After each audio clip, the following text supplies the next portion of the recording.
تو ناظرین، ہم اس کتاب کی بات کر رہے تھے.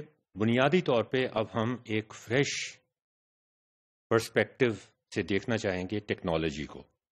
ایک سینٹنس اگر ہم استعمال کریں ٹیکنالوجی کو ڈیفائن کرنے کے لیے، صرف ایک سینٹنس، تو وہ یہ ہے: technology means change. Change it directly affects society. اگر وہ سوسائٹی کو افیکٹ نہیں کرتا چینج، تو پھر وہ کوئی خاص چینج نہیں، اسے چینج نہیں کہہ سکتے. کئی ایسے چینجز ہوتے ہیں جو سوسائٹی کو افیکٹ نہیں کرتے. Change affects on the society, یہ دو چیزیں بڑی لازم اور ملزوم ہیں. Change affects on society. How to cope with that change as there are conflicting requirements. Conflict resolution. Change affects on society, دو چیزیں: change affects on society, conflict resolution. I shall explain it with my story. Technology کی بات ہو رہی، education کی بات نہیں ہو رہی ابھی، صرف ٹیکنالوجی کی. It was heart of Multan, Pul Moiteria, when I was in my 6-7 سال کا. We used to sleep outside the house during the sizzling summer. آج کل بھی گرمیاں ہیں، آپ کو پتا ہے کتنی گرمی ہے. آف ملتان، 60s کی بات ہو رہی ہے، 1960s کی. The courtyard was sprinkled with water and everyone shifts out before 6 PM. یہ وہ ٹیکنالوجی تھی جو اس وقت گزارا کرنے کے لیے ہمیں ہمارے سامنے تھی، گرمی سے بچنے کا گزارا کرنے کے لیے. کولر نہیں ہوتے تھے، ایئر کنڈیشنر نہیں ہوتے تھے، بجلی بعض دفعہ نہیں ہوتی تھی. It was so pleasant and fresh outside. There was no pollution, no cars, no rickshaws in Multan. میں دونوں چیزیں آپ کو بتا رہا ہوں. ٹیکنالوجی کے فائدے بھی آپ کو نظر آئیں گے، ٹیکنالوجی کے نقصان بھی آپ کو نظر آئیں گے. ٹیکنالوجی سوسائٹی پہ کیسے اثر انداز ہوتی ہے وہ بھی آپ کو نظر آئے گا. I have to get up early. باہر سوتے تھے نا، بیکاز آف دا سن. سورج آ جاتا تھا سامنے آپ کے، بٹ میں بالکل فریش ہوتا تھا. میں اسکول بائی پاؤں پیدل جایا کرتا تھا. اسکول قریب تھا. سب لوگ ایسے اسکول میں جاتے تھے جو ان کے گھر کے قریب ہوتے تھے. ٹرانسپورٹ پہ کوئی پیسے خرچ نہیں ہوتے تھے. Technology, simple technology. ہماری ہیڈ مسٹریس سائیکل پہ آیا کرتی تھی. دیر ور ایبسولوٹلی نو کارز جن کے اوپر کوئی بچہ بھی اسکول آتا ہو. ملتان کی بات کر رہا ہوں. 50 لاکھ سے زیادہ بڑی آبادی تھی اس وقت کی بات کر رہا ہوں. I use to pack my books in a knapsack. Knapsack ایک بہت سا بڑا سا کپڑا لے لیں، اس کپڑے میں ساری کتابوں کو لپیٹ لیتا تھا اور اس پہ 2-3 گراہیں باندھ دیتا تھا. My precious bag stays at home. Why? یہ اب آپ دیکھیں اس وقت، آج کل ہمارے بچوں نے بھی تعلیم حاصل کی ہے، ہمارے پوتے بھی آج کل پڑھ رہے ہیں. ان کا پینسل باکس جو ہوتا ہے 2-3 ہزار روپے سے کم کا نہیں ہوتا. میں گھر میں واحد بچہ تھا، تو مجھے بڑا ایک خوبصورت سا کتابوں کے لیے، کاپیوں کے لیے ایک بہت ساری کاپیاں کتابیں لے کے جانی پڑتی تھیں. بڑا خوبصورت سا بیگ لے کے دے دیا تھا. جب وہ میں لے کر گیا تو وہاں پر جو بچے پڑھتے تھے اسکول میں، وہ سارے غریب گھرانوں سے آتے تھے. وہ سارے کے سارے جمع ہو گئے اس بیگ کو دیکھنے کے لیے. آج کل یہ صورتحال ہوتی ہے کہ آپ اگر ایک گندا سا بیگ لے کے جائیں یا پینسل سیٹ لے کے جائیں تو بچے جمع ہو جاتے ہیں کہ یار یہ بچہ کیا بیکار بچہ ہے، اس کے پاس کوئی خوبصورت سا بیگ نہیں ہے یا پینسل باکس نہیں ہے. یہ الٹی موٹیویشن تھی اس زمانے میں کہ وہ بچے جمع ہو گئے کہ یہ بیگ کیسا لے کر آیا، اور مجھے اتنی شرمندگی ہوئی، ڈینجر سگنل، اتنی شرمندگی ہوئی کہ میں نے گھر میں جا کے اپنی امی سے کہا کہ میں یہ بیگ نہیں لے کے جا رہا. انہوں نے کہا کہ تمہیں پسند نہیں آیا یہ بیگ؟ میں نے تمہاری پسند سے خریدا ہے، اور سب سے مہنگا بیگ خرید کے دیا تھا میں نے تم کو، اس لیے کہ مجھے پتا تھا کہ تم اسکول جانے، جب بھی گرمیوں کی چھٹیاں ختم ہوتی تھیں تو مجھے بڑی کوفت ہوتی تھی اسکول جانے سے. میں اپنی امی میری امی کو پتہ چل جاتا تھا کہ، تو وہ پھر مجھے کوئی نہ کوئی اس طرح کی چیزیں لالچ دے دیتی تھیں، کوئی اچھا سا بیگ خرید دیا. میں نے کہا نہیں، یہ میں بیگ نہیں لے کے جاؤں گا، مجھے بہت اچھا لگتا ہے، میرے گھر میں رکھا رہے گا، میں کل سے کتابیں اسی طرح سے اپنے سر پہ رکھ کے لے کے جاؤں گا جس طرح غریب بچے لے کے جاتے ہیں. The technology used at that time. We use to write takhti for improving over handwriting, یا پھر ہم پینسل اور پیپر استعمال کرتے تھے. دا ٹیکنالوجی، آج کل کی تختی ایک tablet. The pedagogy use for different learners was different even at that time, اگرچہ ٹیکنالوجی استعمال نہیں ہوتی تھی، تو میں پہلے بھی ذکر کر چکا ہوں. اچھا، تمام جو ترکاری گروسری تھی وہ پرچیز کی جاتی تھی. ہمارا بابا تھا وہ ڈیلی خرید کے لے کر آیا کرتا تھا، گوشت بھی وہی تازہ خرید کے لے کے آیا کرتا تھا. 7 دکان تھی، اپنی سائیکل پہ جاتا تھا، وہ سائیکل اور کوئی نہیں چلا سکتا تھا، وہی چلا سکتا تھا. دا ٹیکنالوجی یوزڈ. ریفریجریشن کا کوئی کانسیپٹ نہیں تھا. گنجینے ہوا کرتے تھے. گنجینا گوہر تو کتابوں کا نام ہے، آپ کو یہ نہیں پتا کہ اس زمانے میں گنجینے ہوا کرتے تھے جس میں لکڑی کا ایک الماری ہوتی تھی جس میں جالی لگی ہوئی ہوتی تھی، فریش ہوا کا گزر بسر ہو جائے تاکہ سالن صبح سے رکھا ہوا شام تک خراب نہ ہو جائے. ریفریجریشن کا کوئی کانسیپٹ نہیں تھا. سراہی استعمال ہوتی تھی پانی کو ٹھنڈا کرنے کے لیے، کوئی ریفریجریٹر استعمال نہیں ہوتا تھا. تھرمس میں کبھی کبھار برف منگوا کے رکھ لی جاتی تھی مہمانوں کے لیے. Fresh food was cooked by, ایک کوئی ماما جی تھیں وہ کوک کرتی تھیں. My mother and aunts were professors, وہ تو کالج چلی جاتی تھیں. My grandmother supervises the household. My mother and aunts have a saalim tonga. سالم ٹانگا اسے کہتے ہیں جس میں اور کوئی سواری نہیں بیٹھ سکتی. جنہوں نے ٹانگے میں سفر کیا ہو وہ اس چیز کو جانتے ہوں گے. سالم ٹانگا اور ڈیڈیکیٹڈ ٹانگا، کہ اس ٹائم پر اور وہ ٹانگا کسی کو ملے گا. صبح کو وہ ٹانگا آتا تھا جس ٹائم پہ انہوں نے کالج جانا ہوتا تھا، وہ کالج جاتی تھیں، ان کو چھوڑتا تھا کالج میں، اور اس کے بعد چھٹی کے وقت وہ وہاں سے کالج سے ان کو اس ٹانگے میں گھر واپس چھوڑتا تھا. سالم ٹانگا استعمال ہوتا تھا. The technology used, no petrol, no gas. Technology کے ساتھ کیسے تبدیلیاں آئی ہیں ہماری زندگی میں. Change in the society, change and society. Technology. Fresh milk was available from the nearby. گائیں بھینسیں وہاں کھیتوں میں بہت ہوتی تھیں.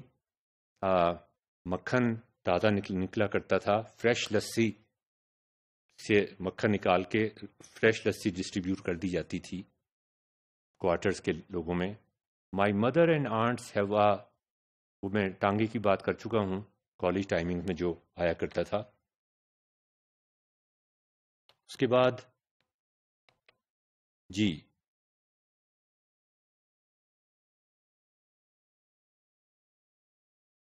میڈیا. اس زمانے میں میڈیا کیا تھا؟ آج کل کا میڈیا تو آپ نے دیکھا ہے. The only high technology device was a Marconi radio. Tube سے چلتا تھا وہ، ابھی تک ہمارے گھر میں موجود، اینٹیک کے طور پہ. میری آنٹ پروفیسر تھیں پولیٹیکل سائنس کی، وہ she use to hear B B C. میں نے آپ کو پہلے بھی بتایا تھا. دا ویتنام وار واز آن. امریکہ روز بمباری کرتا تھا ہنوئی کے اوپر. ان کی جو ایٹروسٹیز تھیں امریکہ کی، ان کے بارے میں روز خبریں آتی تھیں، اور یہاں سے کوئی اس پہ اعتراض نہیں کرتا تھا کہ کوئی ڈرون حملہ ہوا ہے. The only newspaper that we use to buy was Pakistan Times. in which my grandfather, my aunt, and then myself were quite regular contributors. یہ بڑی عجیب بات تھی. ٹیکنالوجی بڑی پریمیٹو تھی لیکن اویئرنیس بہت زیادہ تھی. میرا پہلا جو لیٹر اخبار میں چھپا وہ کس وجہ سے چھپا؟ وہ اس وجہ سے چھپا کہ کیمسٹری، فزکس، میتھمیٹکس کا جب ہم ایف ایس سی میں گئے، کالج میں گئے، تو سارا کورس تبدیل ہو گیا تھا، نئی کتابیں آ گئی تھیں. فزکس کی کتاب تو ہمیں سمجھ آ جاتی تھی، کیمسٹری کی کتاب ہمیں سمجھ نہیں آتی تھی، ہم سے پرابلم نہیں ہوتے تھے.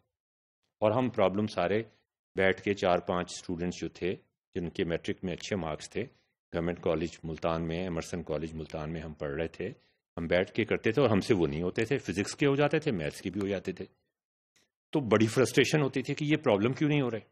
ٹیچر سے پوچھتے تھے تو وہ کہتے تھے یہ نیا کورس ہے، ہم اس کے بارے میں خود بھی سیکھنے کی کوشش کر رہے ہیں. تو میرا جو پہلا لیٹر تھا اخبار میں، پاکستان ٹائم میں، دیکھیں ذرا، آپ سوچیں ذرا، میں نے لکھ دیا کہ میں ایک اسٹوڈنٹ ہوں ایف ایس سی کا، کورس تبدیل ہو گیا ہے، کتابیں تبدیل ہو گئی ہیں، یہ چیپٹر ہے، یہ پرابلم ہے، اس میں سے یہ اسپیسیفک پرابلم ہے، اس کا سولوشن مجھے سمجھ نہیں آ رہا. نام نہیں دیا میں نے، ڈر کے مارے کہ کہیں ٹیچر ناراض نہ ہو جائیں کالج کے. اور وہ میں نے پاکستان ٹائم میں بھیج دیا اور وہ چھپ گیا. آج کل اخباروں میں کتنی بکواس چیزیں چھپتی ہیں، ایسی چیزیں چھپتی ہیں کیا؟ وہ چھپ گیا اور پھر لوگوں نے اس کے جواب دینے شروع کر دیے. میرا پتہ تو ان کے پاس نہیں تھا. پاکستان ٹائمز کے پتے پر انہوں نے درجنوں جواب بھیجے کہ آپ اس کو اس طرح سے سالو کر سکتے ہیں. اور پھر پاکستان ٹائمز نے وہ جواب مجھے ارسال کر دیے. اچھا، اس میں مزے کی بات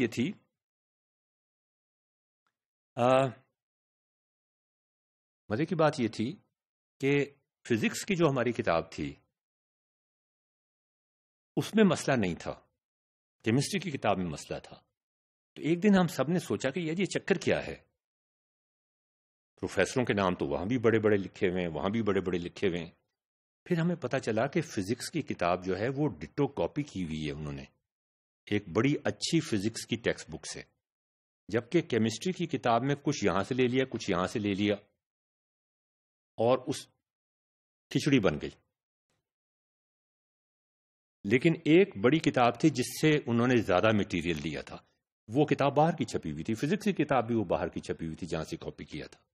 وہ کیمسٹری کی کتاب کسی طریقے سے ہم نے لاہور سے پی آئی اے کے ذریعے سے، اس زمانے میں پی آئی اے کی یہ سروس ہوتی تھی، دوبارہ ٹیکنالوجی کی بات کر رہا ہوں، کہ وہ کوئی چھوٹا سا پیکٹ لاہور سے ملتان لے آتے تھے. ڈی ایچ ایل ایگزسٹ نہیں کرتا تھا، ٹی سی ایس ایگزسٹ نہیں کرتا تھا، اور مجھے جلدی چاہیے تھی. میں نے اپنے دوست سے کہا یار یہ کتاب پلیز بھیج دو. اس نے وہ کتاب مجھے مرزا بک ایجنسی سے خرید کر ملتان میں بھیج دی. تو مجھے یاد ہے کہ پہلا میرا جو خط تھا وہ یہ تھا کہ کیمسٹری کی پیڈاگوجی کی جو ہے کتاب کی، پیڈاگوجی کے لفظ تو مجھے اس وقت نہیں آتا تھا، لیکن کچھ اس طرح کی بات کی تھی، صحیح نہیں ہے. میں نے کچھ سوال کوٹ کیے اور ان کے بہت سارے جواب پھر مجھے آئے. Use of electricity in home and school was minimal. The class rooms, ہمارے جو اسکول کے کلاس رومس تھے یا کالج کے کلاس رومس میں، ان میں کوئی بلب نہیں تھا، ایک پنکھا صرف ہوتا تھا، اور وہ یا بیچ میں ہوتا تھا یا ٹیچر کی میز کے سامنے ہوتا تھا. اور باقی بچے جون کی گرمیوں میں، جولائی اگست میں سمر اسکول بھی ہوتا تھا، جون جولائی کی گرمیوں میں ملتان میں 50 ڈگری ٹمپریچر میں پسینے پسینے ہو جاتے تھے، لیکن بیٹھ کے پڑھ رہے ہوتے تھے اور کسی کو کوئی تکلیف نہیں ہوتی تھی. Petrol was not used at all. There was no gas. The fuel used was homemade, almost homemade. ہم لکڑی استعمال کرتے تھے. بہت بڑا کورٹ یارڈ تھا گھر کا، میں نے آپ کو تصویر دکھائی ہے گھر کی، اس میں بہت ساری ڈیڈ ووڈ ہوتی تھی، وہ فیول کے طور پہ استعمال کر لیتے تھے. ٹیکنالوجی جیسے پاپولیشن بڑھی تو لکڑی کی کمی ہو گئی. اب ایک پٹھان کی دکان کھل گئی ہمارے گھر کے سڑک کے دوسری سائڈ پر، گھر کے سڑک کے دوسری سائڈ پر. اور وہ والی لکڑی جو فرنیچر بنانے کے کام نہیں آتی، صرف جلانے کے کام آ سکتی ہے، اس نے اس کی دکان کھول لی اور ہم نے وہاں سے لکڑی خریدنی شروع کر دی. اب ہمارا کھانا لکڑی پہ پکتا تھا. ٹیکنالوجی. کچھ دیر کے بعد وہ لکڑی بھی ختم ہونی شروع ہو گئی، آبادی بڑھنی شروع ہو گئی. پھر برادہ آ گیا. برادہ کیا ہوتا تھا کہ ایک جگہ لکڑی کے فرنیچر بن رہا ہے، اس سے برادہ پیدا ہوتا ہے جب لکڑی کاٹی جاتی ہے. وہ برادہ کسی کام کا نہیں ہوتا. اس برادے کو اکٹھا کر کے ہم فیول کے طور پہ استعمال کرتے تھے. اس کے بعد کوئلے آ گئے، اور کوئلوں سے مجھے یاد ہے شام کی چائے کوئلوں سے بنتی. لیکن اس سے پہلے میں یہ بتا دوں کہ جو ہمارے کوارٹرز میں لوگ رہتے تھے ان کا ایک اور بھی زیادہ مزیدار انوویٹو طریقہ تھا فیول بنانے کا.